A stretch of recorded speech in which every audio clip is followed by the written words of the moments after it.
El Señor les bendiga, queridos hermanos. En esta mañana quiero empezar leyéndoles el Salmo 119, 130, donde dice: la exposición de tus palabras imparte luz, da entendimiento a los sencillos. Pidamos la bendición al Señor.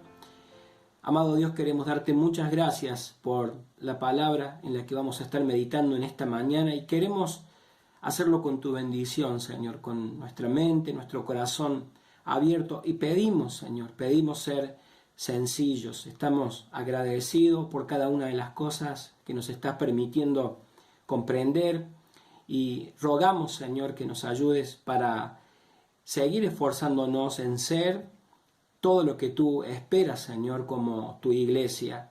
Rogamos que la meditación de tu palabra haga que todos nuestros pensamientos queden bajo esta luz que imparte tu palabra, que es preciosa. Señor, también es un tiempo en el que reconocemos y lamentamos el no poder estar reuniéndonos físicamente y pedimos, Señor, pedimos ser en este tiempo especialmente fortalecidos, animados por ti. Sabemos que así lo harás porque lo pedimos en el nombre de tu Hijo amado Jesús. Amén. Queridos, les pido que me acompañen a lo que fue el texto de base la semana pasada, en primera carta de Pablo a los Corintios capítulo 11, y releamos por favor versículos 23 al 26 para entrar mejor en contexto. La semana pasada vimos nuestro primer punto principal, donde analizamos y vimos lo que representa la cena del Señor. La palabra de Dios en 1 Corintios 11, 23 dice: porque yo recibí del Señor lo mismo que os he enseñado, que el Señor Jesús, la noche en que fue entregado, tomó pan y después de dar gracias lo partió y dijo: esto es mi cuerpo, que es para vosotros, haced esto en memoria de mí. De la misma manera tomó también la copa después de haber cenado, diciendo: esta copa es el nuevo pacto en mi sangre, haced esto cuantas veces la bebáis en memoria de mí. Porque todas las veces que comáis este pan y bebáis esta copa, la muerte del Señor proclamáis hasta que Él venga. Dios nos pide recordar, Jesús nos pide recordar. Dios sabe que lo que nosotros traemos a nuestra memoria, aquello en lo que estamos pensando, en lo que meditamos, ejerce un poder muy grande en nuestra manera de ser y de vivir. Ya vimos cómo en el Antiguo Testamento Dios había pedido específicamente a su pueblo recordarlo desde el Éxodo como un recordatorio de lo que Dios hizo para rescatarlo. Ellos tenían que celebrar la Pascua, donde un cordero era aquel símbolo del amor redentor de Dios, y el celebrar cada año esta fiesta de la Pascua lo motivaba a los israelitas a recordar las promesas de Dios y también a esforzarse por vivir según ese pacto con Dios, a esforzarse en vivir fielmente en ese pacto que ellos tenían con Dios. Ahora Jesús, estando con sus discípulos compartiendo lo que fue la última cena de Pascua y la primera Santa Cena, nos dio el pan y el vino, que son aquel recordatorio de lo que Él hizo para rescatarnos de la esclavitud del pecado y así reconciliarnos con Dios. Y aunque nuestra salvación es algo tan importante, Jesús no dio por sentado, Él no asumió de que nosotros siempre lo recordaríamos así. Y ayuda a nuestra memoria, que es tan frágil, porque mandó a que todos los creyentes celebremos, participemos de la Santa Cena, de esta ordenanza, y de esta manera estemos reavivando una y otra vez todo lo que Él hizo en nuestro favor. Así que con este mandato del Señor estamos, cada vez que participamos de la Cena del Señor, mirando hacia el pasado, recordando los sufrimientos de Cristo, recordando su muerte, sufrimiento y muerte que fueron causados por nuestros pecados, por tus pecados y por mis pecados. Y al participar reflexionando en esto, reafirmamos en nuestras mentes, en nuestros corazones a Cristo mismo y ese gran precio que Él pagó por nuestra salvación. La Cena del Señor también nos hace mirar hacia adelante, hacia el futuro, porque nos ayuda a reafirmar el hecho de que el Señor Jesucristo va a regresar otra vez, y es como lo hemos leído al final de nuestro versículo 26. Como vimos la semana pasada, el Señor Jesús usó elementos que estaban servidos en aquella mesa en la celebración de la Pascua, y esa noche que fue tan especial y tan solemne, tanto para Él como para nosotros que creemos en Él, Él instituyó este memorial suyo que, como hemos visto, comunica el Evangelio. Comunica el Evangelio no con palabras, sino con acciones, porque Cristo, con la autoridad que tiene como Hijo de Dios, tomó ese pan, lo partió y dio a sus discípulos. También tomó aquella copa con el vino servido y la dio a sus discípulos. Y desde ese momento Él mismo estableció que el pan y el vino durante esta ceremonia representan, simbolizan su cuerpo y su sangre entregados para beneficio de todo aquel que cree. Ya en la cruz el Señor Jesucristo diría: consumado es, o completo está. Él fundó un nuevo pacto entre Dios y los hombres, y en este pacto Él es el único mediador, Él es aquel único camino para poder llegar a tener una relación con Dios, para llegar a tener comunión con Dios. Una comunión, una cercanía que también está representada en la Cena del Señor.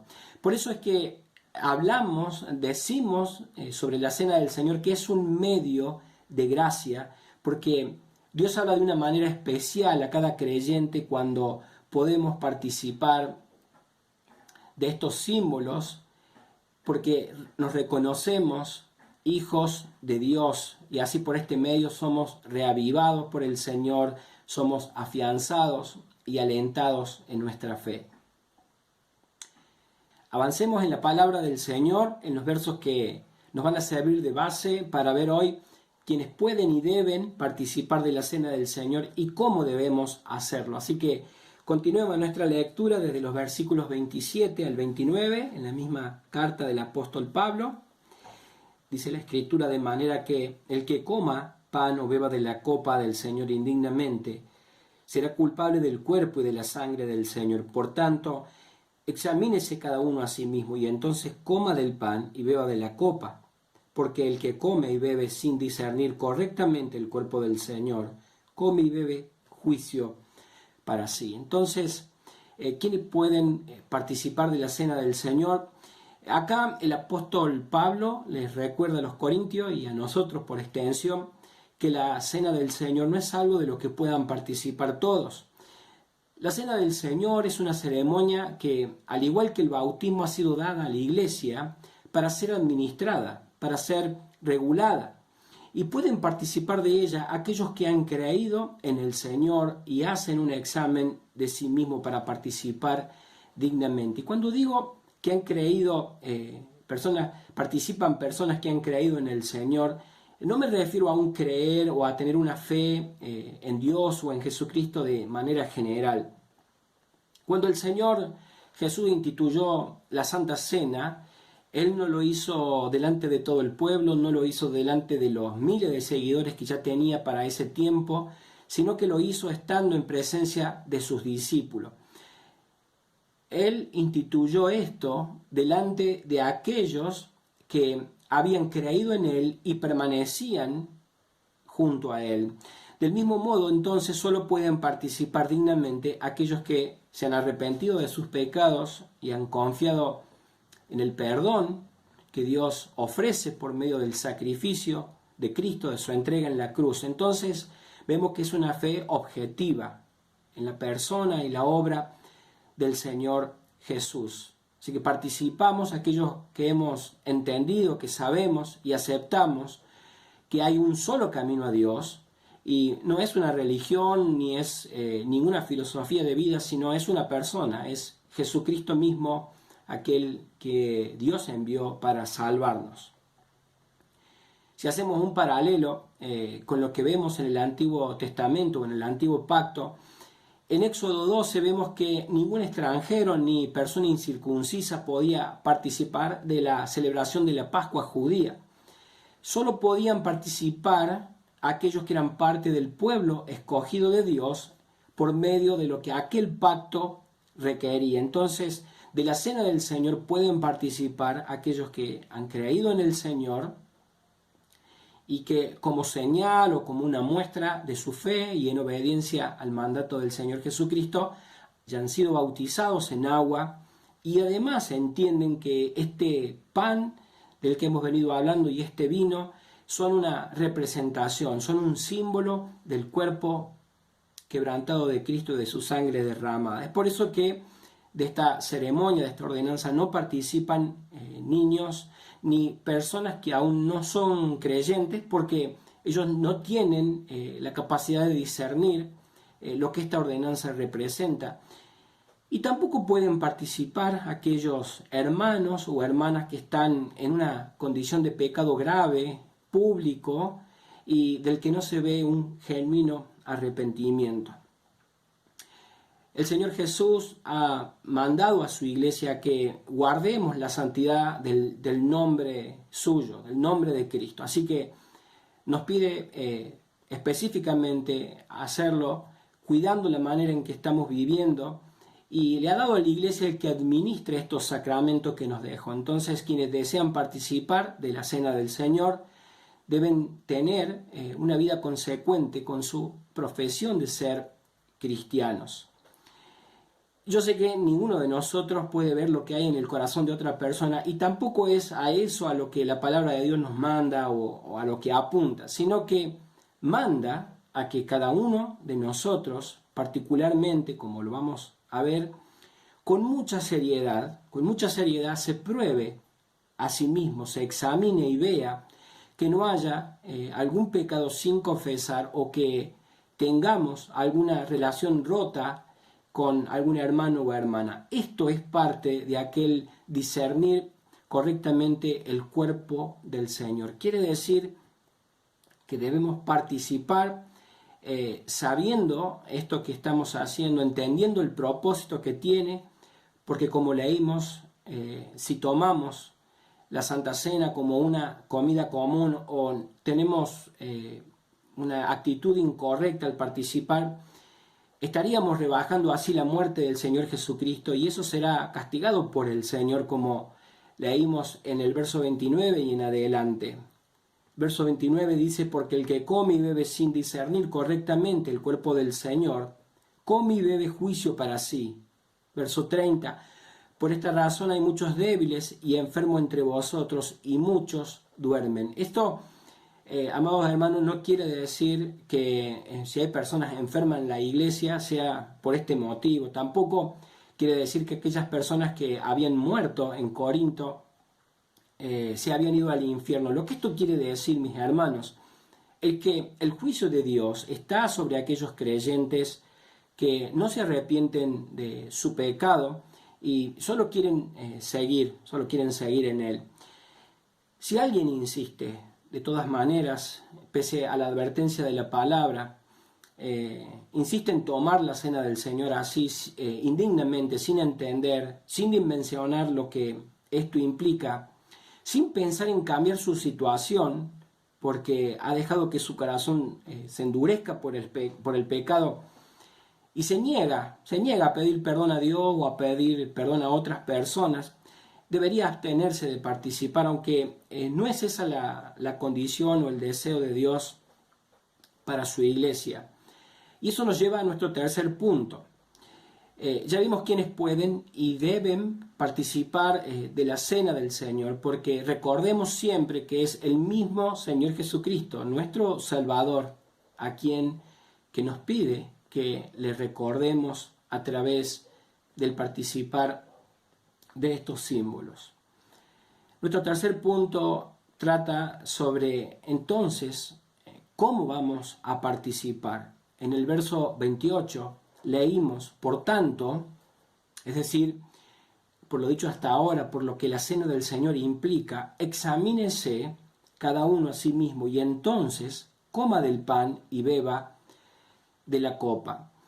Si por favor pueden leer o quizás conocen el contexto de lo que estaba pasando en la iglesia de los Corintios, desde el capítulo 1, Pablo ha tenido que exhortarlos a la unidad porque sabe de divisiones, sabe de algunas peleas entre ellos. Y más concretamente en el capítulo 11, en lo que estamos viendo en relación a la cena del Señor, desde el verso 27 al 34, vemos dos cosas, que la manera en que ellos estaban tratando y la manera en que ellos estaban practicando la cena del Señor dejaba ver claramente que ellos no estaban entendiendo claramente lo que estaban haciendo, y esto estaba ofendiendo al Señor y estaba dando lugar a que los no creyentes se burlasen de ellos. Esta condición pudo ser en parte porque ellos vivían en un contexto social complicado, muy similar quizás al nuestro en muchas cosas. Y también se debía seguramente a que muchos de los cristianos en Corinto seguían teniendo malas costumbres que no habían abandonado, y eso no les dejaba ver realmente lo malo que ellos estaban haciendo. Por eso Pablo les tiene que recordar, y nos recuerda a nosotros, que hay consecuencia cuando no hacemos todas las cosas en la iglesia, en nuestras propias vidas, de una manera decente y ordenada para el Señor. Así que Pablo dice, examínese o pruébese cada uno. Y este versículo nos enseña una gran verdad, y es que yo no debo examinarlo a ustedes y ustedes no deben examinarme a mí, sino que cada uno debe examinarse a sí mismo antes de participar del pan y del vino. Y es una gracia más del Señor, es parte de su gracia el hecho de que nos mande a hacer esto. No es algo para nada negativo, al contrario, es algo bueno, es algo positivo, es algo necesario. ¿Por qué? Para poder mirar lo que realmente hay en nuestro interior y humillarnos ante el Señor. No miramos cómo estamos para angustiarnos o para deprimirnos, sino que entendemos que esto es una extensión de la gracia de Dios que nos ayuda a ver nuestra condición espiritual, especialmente al momento de participar de la cena del Señor, y que podamos, una vez que vemos nuestra condición, ir y tomar de esa gracia que hay disponible por Cristo para nuestro perdón y restauración, siempre buscando la guía, la ayuda del Espíritu Santo también para poder dejar de pecar. Entonces, ese llamado a probarme a mí mismo es, en pocas palabras, un llamado práctico a la santidad. Es poner en orden mi relación con Dios y también con mis hermanos, si fuese necesario, como nos lo indican los versos y el contexto de esta parte de la carta de Pablo. Es necesario que en mí, o que yo, examine cómo está mi relación con los demás en la iglesia, cómo está mi relación en mi casa, con mi esposa, con mis hijos. Y también, como vengo diciendo, este examen nos lleva o genera, trae la necesidad de hacer algo en relación a lo que son nuestros problemas interpersonales. Seguramente puede haber circunstancias, puede haber situaciones o problemas no resueltos todavía. Y este llamado a la reflexión en medio de la preparación para poder participar de la cena del Señor nos da una motivación extra para poder resolver esos conflictos y tratar a nuestros hermanos como lo que somos, así, hermanos, en Cristo, por la sangre de Cristo. Esto tiene que ser siempre así, pero especialmente cuando nos estamos preparando para participar de la Santa Cena. Por eso, como iglesia, tenemos la costumbre de avisar siempre unos días antes para poder estar buscando un tiempo en que reflexionemos en todo lo que esto significa, y también un tiempo prudencial para que podamos estar ordenando nuestra relación con Dios y también buscando ordenar nuestra relación con algún hermano o hermana si es que lo necesitamos hacer. Esto es parte también de discernir el cuerpo de Cristo. Cuando reflexionamos seriamente, sinceramente en todo esto, aprendemos a valorar más la iglesia del Señor, aprendemos a valorar más a los hermanos, a amarlos más y a cuidar nuestra relación unos con otros, recordando y siguiendo siempre el ejemplo que el mismo Señor Jesucristo nos ha dado de su humildad y de su amor para con sus hermanos, para con sus discípulos. Sabemos hace tiempo que la iglesia del Señor no es perfecta todavía y tristemente, por nuestro pecado personal y por el pecado de otros hay circunstancias. Todos de alguna manera u otra pecamos y ofendemos a otros. Y también es de esperar que ante tanta diversidad de formas de ser y de caracteres puedan surgir entre nosotros desacuerdos. Cada uno de nosotros tiene una cierta idea formada acerca de cómo deberían funcionar las cosas en la iglesia y con los hermanos. Pero algo que debe ir sucediendo, algo que debe pasar a medida que vamos madurando y vamos creciendo, es que llegamos a reconocer que muchas veces mis ideas no son la voluntad del Señor, no son el pensamiento de Dios. Y creo que siempre es oportuno tener en mente el gran ejemplo del Señor Jesucristo, quien se humilló ante Dios el Padre y oraba. Él clamaba para que se cumpla en su vida la voluntad del Padre y no la suya. Desacuerdos van a surgir, lo importante no es eso, sino cómo los vamos a solucionar ahora que Cristo está en mí, ahora que Cristo está en nosotros. Que lo solucionemos de una manera que podamos estar honrando a Dios y guardemos, hermanos, guardemos esta unidad tan frágil y a la vez tan preciosa que disfrutamos. Disfrutamos porque fue lo que Cristo consiguió para nosotros. Él derribó entre Dios y entre nosotros toda barrera y ahora somos uno en Él. El apóstol Pablo, escribiendo en su carta a los Gálatas, capítulo 3, versículos 27 y 28, escribió: porque todos ustedes, los que han sido bautizados en Cristo, están revestidos de Cristo. Ya no hay judío ni griego, no hay esclavo ni libre, no hay varón ni mujer, sino que todos ustedes son uno en Cristo Jesús.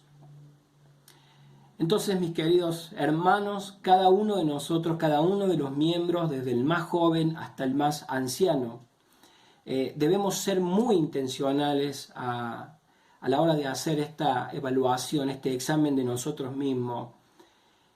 Ser sincero acerca de las motivaciones que tenemos detrás de ciertas actitudes, de ciertos pensamientos.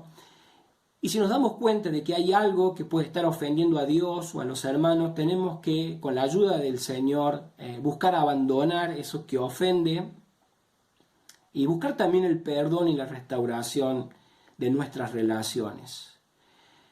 Cuando nosotros hemos ofendido a alguien, muchas veces creemos que solo basta con confesárselo a Dios, y eso es lo primero. Pero diría que muchas veces es necesario reconocer y confesar nuestro pecado ante quien o quienes hemos ofendido o maltratado con nuestra palabra o con algo que hemos hecho. Hay situaciones, muchas veces entre nosotros en la iglesia, que nunca cierran y relaciones que no son restauradas totalmente porque no queremos muchas veces ir y afrontar la situación, humillarnos. Y aunque tengamos razón, pedir perdón al hermano. El mundo tiene un dicho muy común que seguramente la mayoría conocen, y es que el tiempo todo lo cura. Dios dijo: no pequen al dejar que el enojo los controle. No permita que el sol se ponga mientras siguen enojados, porque el enojo da lugar al diablo. Esto es Efesios 4:26 y 27. La palabra de Dios nos dice que tristemente todos ofendemos, así que todos estamos expuestos a hacer cosas o a decir cosas que puedan ser algo que hagan mal, y nosotros mismos podemos ser lastimados. Y algo que la palabra de Dios nos advierte también es a no permitirnos a nosotros mismos el dar lugar al resentimiento o a la amargura contra alguien, sino que debemos encomendar todas las cosas a Dios, que conoce nuestras intenciones, que conoce nuestras motivaciones, que sea Él finalmente quien nos defienda. Como leí al principio del Salmo 119, 130, pidamos al Señor poder ser cada vez más sencillo, más humilde, y que la luz de su palabra guíe todas nuestras acciones, nuestros pensamientos, nuestras palabras también. Quienes son parte de esta iglesia han escuchado más de una vez sobre este llamado de Jesús a buscar la restauración de la relación con el hermano que nos ha ofendido de alguna manera, y sabemos que siendo la parte ofendida tenemos que ir y buscar estar a solas con esa persona que nos ha ofendido. Eso lo encontramos en Mateo 18:15 en adelante, y es un pasaje que hemos estudiado más de una vez porque queremos entender bien esto que el Señor nos pide y aplicarlo bien también, porque lo que el Señor Jesús está enseñándonos ahí es a cómo lidiar, a cómo sobrellevar el pecado del hermano y también el propio, el nuestro. Su enseñanza está dirigida al caso de cuando persiste o cuando hay una ofensa o un pecado grave que se ha vuelto público y del que no vemos arrepentimiento. La mayoría de las faltas menores, de las ofensas más pequeñas, por llamarle así, están cubiertas por amor al hermano, como nos manda también el Señor en 1 Pedro 4:8, donde nos dice: por sobre todas las cosas, ámense intensamente los unos a los otros, porque el amor cubre infinidad de pecados. Pero cuando, insisto, hay algo recurrente, hay algo grave que me está afectando, que puede estar afectando el testimonio de la iglesia, si esa ofensa persiste, yo debo ir a mi hermano o hermana y, estando a solas con él, hablar con ella. Y si me escucha, pasa algo muy bueno, y es que lo hemos ganado, todos ganamos. Me acerco a mi hermano, a mi hermana, no para acusarlo, no para derribarlo, sino para ayudarle a ver su ofensa, para ayudarle a ver su pecado, si es tal, si es que lo hay, porque puede ser que yo haya malinterpretado algo y que en verdad no haya ninguna ofensa y todo queda ahí. Qué sabio que es el Señor, qué sabio que manda a que, si yo soy el ofendido, sea quien dé el primer paso en buscar solucionar, en buscar restaurar esa relación. Y qué sabio el Señor, porque ¿cómo sabría mi hermano que me ha ofendido, que me está ofendiendo, que está ofendiendo a la iglesia, si es que no voy y se lo digo yo, ¿no? Además de sabio, nuestro Dios, nuestro Señor, nos ha dado un ejemplo a imitar.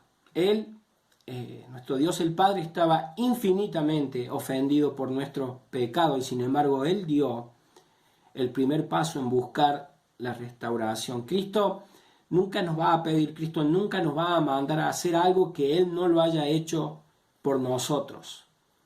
Y tenemos una gracia extra, y es que tampoco nos manda o nos pide hacer esto solo, porque quienes conocemos el contexto de Mateo 18 sabemos que Él mismo nos ha prometido estar en medio nuestro cuando suceden, cuando se dan estas situaciones que son tan difíciles, y Él está con nosotros en esta búsqueda y en este llamado al arrepentimiento, si es que hay un pecado, si es que hay una falta, para que esas relaciones se puedan restaurar y podamos seguir disfrutando de la comunión con ese hermano o hermana. Y qué alegría, qué paz, qué consuelo que hay cuando siguiendo la guía del Señor vamos en busca de ese hermano o hermana. No es cómodo, ya lo sabemos, no es fácil muchas veces,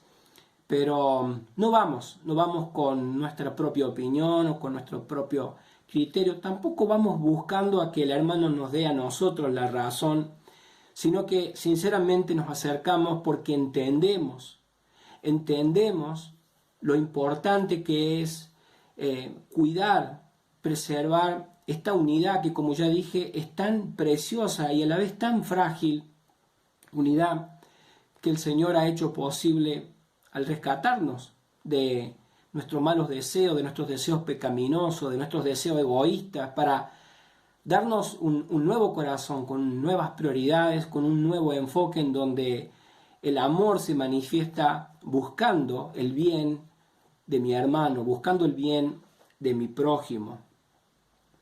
A la vez que esto nos cuida, hermanos, a la vez esto nos cuida a todos, porque como dije hace un momento, muchas veces está la inclinación a asumir cosas, a no quererlas hablar, y damos lugar al resentimiento, y a partir de ese momento también comenzamos a dar lugar a que el diablo pueda provocar y poner en nosotros pensamientos y sentimientos que van a ser algo muy dañino, tanto para uno como finalmente para la iglesia, porque cuando el descontento con alguien o con algo en la iglesia no es tratado según lo que la palabra de Dios nos manda, generalmente surge el chisme, y cuando el chisme empieza a correr, por decirlo de alguna manera, sabemos que puede generar divisiones, bandos. Es justamente por lo cual Pablo está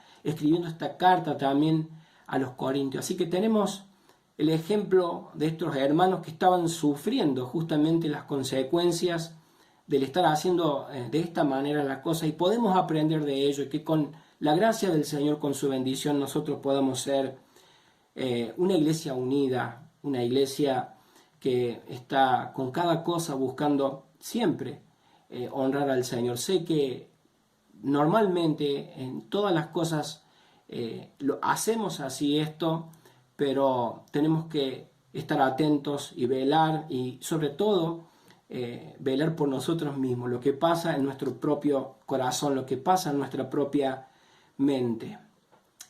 Y cómo nosotros no podríamos perdonar. Primero, el Señor ha dado un gran ejemplo a nosotros.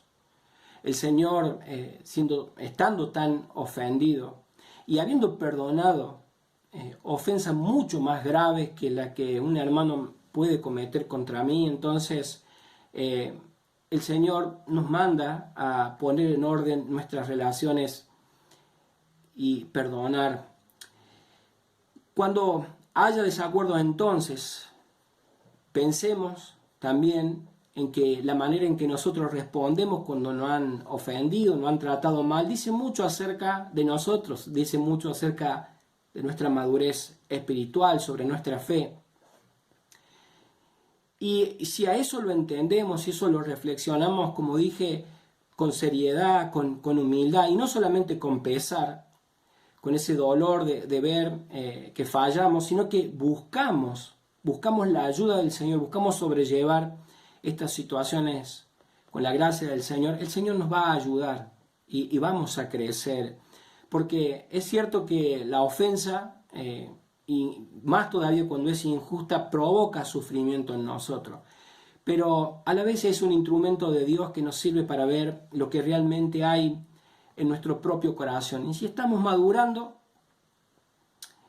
vamos a aprovechar esta situación, y de ahí en más seguramente el Señor nos va a ayudar a ser más cuidadosos en cuanto a cómo hacemos, cómo decimos las cosas, si es que estamos convencidos, hermanos, si es que estamos convencidos de que tenemos la necesidad de crecer en un carácter santo para honrar cada vez más al Señor. Entonces, ¿cómo no vamos a perdonar al hermano cuando nos ofende? Y si el Señor ha perdonado tanto a nosotros y además esa persona de alguna manera también ha sido un instrumento en las manos de Dios para forjar más el carácter de Cristo en nosotros.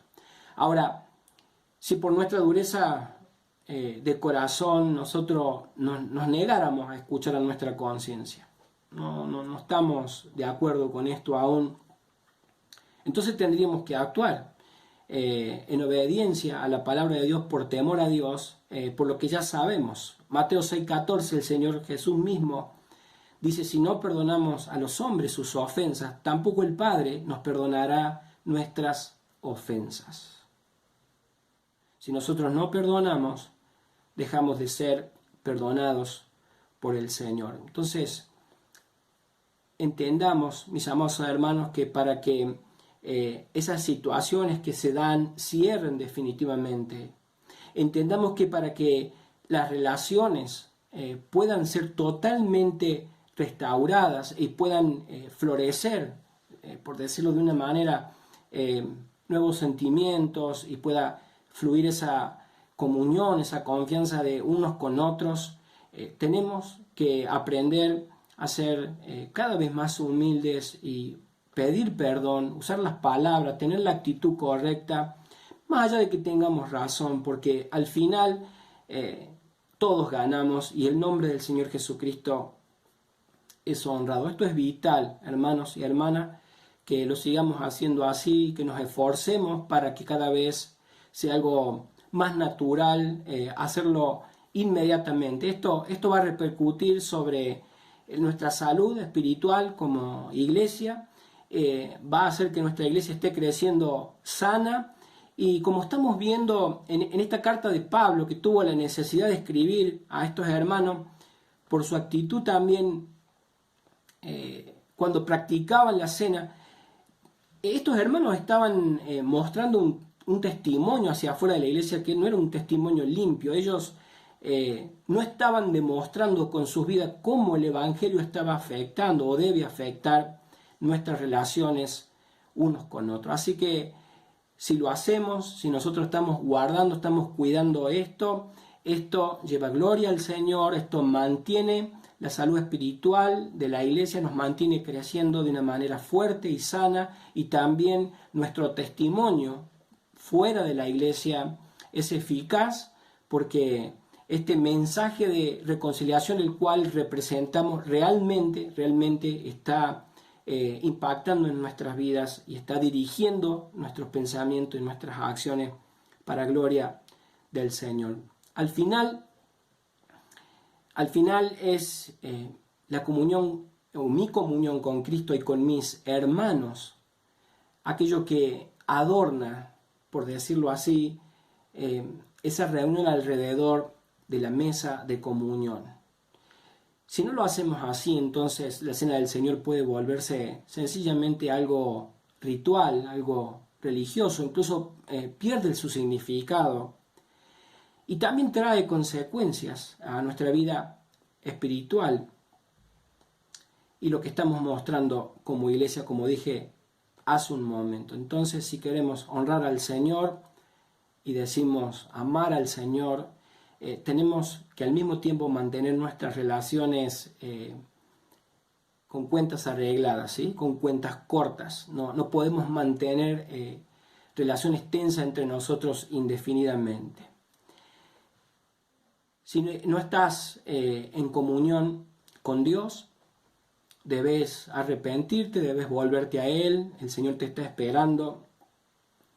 Si estás apartado de la comunión con tus hermanos, tenés que arrepentirte, tenés que reconocer que es Cristo mismo el que te llama al arrepentimiento y a la reconciliación con tus hermanos, para que puedas volver a participar dignamente de esta ordenanza, para tu beneficio personal, pero también para el beneficio de toda la iglesia, porque como un cuerpo sufrimos la ausencia de uno de los miembros. Siempre tené en mente que es tu Señor, es tu Señor. No soy yo como pastor ni como hermano el que te está llamando nada más a la comunión. Es Cristo mismo quien te llama y Él te ha pedido que lo recuerdes y que lo honres, que honres su sacrificio y su entrega por vos y que puedas restaurar tu comunión con Él y con los hermanos que también aman al Señor. Entonces, para participar de la cena del Señor, deben hacerlo aquellos que están en comunión con Dios y que permanecen en comunión con los hermanos, porque la cena del Señor es también una demostración de la unidad de la iglesia. Hemos leído en el verso 28 que el apóstol Pablo dice, por tanto, examínese cada uno a sí mismo y entonces coma del pan y beba de la copa. Si uno se examina, si uno se prueba a sí mismo sinceramente, pide perdón a Dios, confiesa sus pecados, busca la restauración con Él, con los hermanos, entonces nosotros podemos participar dignamente de estos símbolos del pan y del vino. Jesús ha provisto todo lo que necesitamos a través de su vida, de su muerte y su resurrección. Y si nosotros buscamos sinceramente arrepentidos su perdón, Dios es justo y fiel para perdonarnos cuando Él ve esa actitud en nosotros. Como dije hace un momento, esto siempre debe ser así, pero especialmente cuando nos preparamos para participar de la Santa Cena, porque comer y beber indignamente de la Cena del Señor se trata de participar de esto sin apreciar, sin comprender, sin atesorar a Cristo mismo y todo lo que en su gracia o por su gracia nosotros hoy podemos disfrutar, hoy podemos tener. Al participar de la Cena del Señor tenemos dos peligros que evitar. El primero de ellos es que cuando se anuncia esta celebración, cuando se anuncia el que vamos a participar de la Santa Cena, el que no participemos, el que no vengamos ese día a la iglesia y participemos. Eso es un peligro, porque no estamos cumpliendo lo que el mismo Señor nos ha pedido. Y el otro peligro puede ser de que vengamos mecánicamente a hacerlo, de que vengamos de una manera ritualista nada más, algo sin un significado profundo del por qué nosotros hacemos esto. Uno de los temas que surge con relación a la Cena del Señor es con qué frecuencia debemos celebrarla. En la Biblia encontramos el día, ha sido establecido el día en que debemos compartir la cena, que es el domingo cuando toda la iglesia se reúne para escuchar la predicación de la palabra de Dios, pero no encontramos nada en la palabra acerca de con qué frecuencia debemos hacerlo. Así que, hermanos de distintas denominaciones, guardamos esta ordenanza del Señor de diferentes maneras. Algunos lo hacen una vez a la semana, cada domingo, otros lo hacen una vez al mes, otros como nosotros cada 2 o 3 meses, incluso algunos una vez al año. Lo importante es que todos estamos obedeciendo el mandato del Señor, aunque con un criterio abierto, porque la misma palabra de Dios no nos indica otra cosa. Jesús dijo simplemente, en el verso 26 lo leímos, porque cada vez que comen este pan y beben de esta copa, así que ahí no hay una referencia a la frecuencia.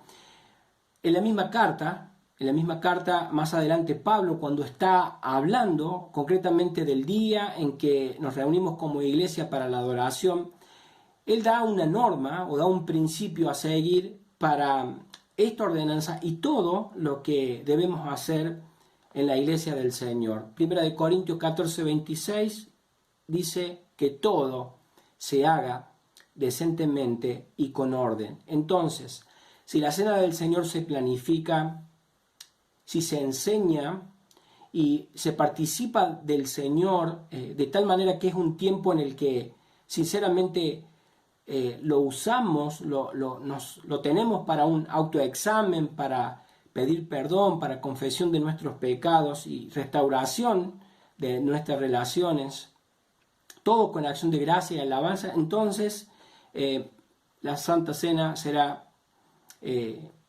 realizada, será practicada para edificación. Hermanos queridos, cuando participamos de la cena del Señor, lo hacemos en la misma presencia de Cristo. Recordamos su sufrimiento, su muerte, su entrega por nosotros. Recordamos también aquellos beneficios que Él ha ganado para nosotros a la vez que somos alimentados espiritualmente. Y es una manera en la que estamos anunciando a todo el mundo su muerte y su segunda venida, y también es una muestra de nuestra unidad con Él y con otros hermanos, con los otros creyentes. Por eso, cada vez que lo hacemos, cada vez que celebramos la cena del Señor, no lo hacemos ni en privado, ni con la puerta de la iglesia cerrada, ni tampoco lo hacemos en nuestras casas, porque esta ordenanza tiene el propósito de comunicar sobre la obra de Cristo, del Señor por los pecadores, y también es una muestra de unidad entre nosotros. Y con esto que digo, no tengo el ánimo ni de ofender, ni de criticar a aquellos hermanos que por este tiempo de pandemia o cuarentena están celebrando la Cena del Señor de manera online, sino que quiero justificar lo que creemos nosotros como iglesia. Cuando el Señor Jesús instituyó la Santa Cena, Él lo hizo en un ambiente fraternal, Él lo hizo estando con sus discípulos que estaban reunidos con Él. Y cuando el apóstol Pablo, como hemos visto en nuestro texto de base, escribe a los corintios, también por el contexto sabemos que él está apuntando a cómo deben hacerse las cosas cuando la iglesia está reunida, cuando ellos están en ese ambiente de comunión, de fraternidad. Jesús dijo que cada vez que participamos del pan y del vino, nosotros estamos proclamando, estamos anunciando la muerte del Señor hasta que Él venga. Una muerte, una entrega por todos los pecadores. Así que, si lo entendemos bien, la cena del Señor es el mejor sermón que podemos predicar. Es un mensaje que va directo al corazón de las personas y lo celebramos en público para que todos los que nos ven sepan qué conmemoramos, sepan qué recordamos y conozcan esta salvación que Dios da por medio de su Hijo Jesucristo. Cuando leemos en el capítulo 12 de Éxodo, a partir del verso 21, cuando Dios instituye la celebración de la Pascua como un mandato a recordar aquella liberación que Él hizo por su pueblo, en el verso 26 encontramos también expresado este propósito por el cual el Señor instituía esta celebración, este recordatorio. Dice en Éxodo 12, 26, cuando sus hijos le pregunten, ¿qué sentido tiene para ustedes este estatuto?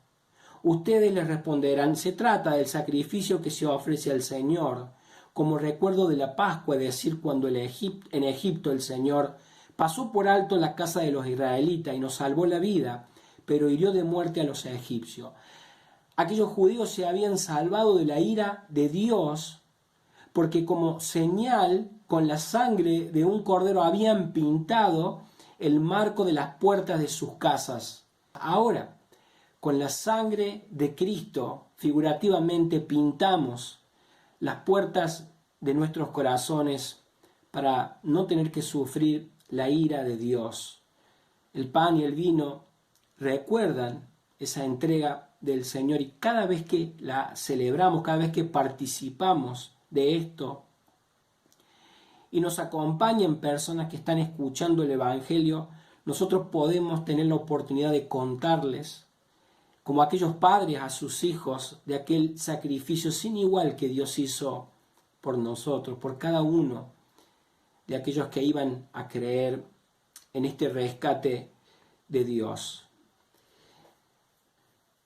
Queridos hermanos y hermanas, durante este tiempo en que todavía no podemos físicamente congregarnos, les animo a intensificar nuestra oración, nuestro clamor, nuestro pedido al Señor para que podamos volver a hacerlo y que podamos volver a disfrutar de esta gracia que es compartir la cena del Señor recordando nuestro Salvador, nuestra salvación y mantener así vivo en nuestra mente estos recuerdos, y esto sirva de aliento para nuestras vidas mientras esperamos aquel día en que podamos finalmente estar cara a cara con el Señor y compartir aquella gran cena final donde la iglesia estará unida ya por siempre con nuestro Señor y Salvador, hasta que el Señor nos permita poder participar otra vez de las reuniones, participar de la cena del Señor. Meditemos también en esto que el Señor Jesús está haciendo ahora mismo por nosotros, por su iglesia, porque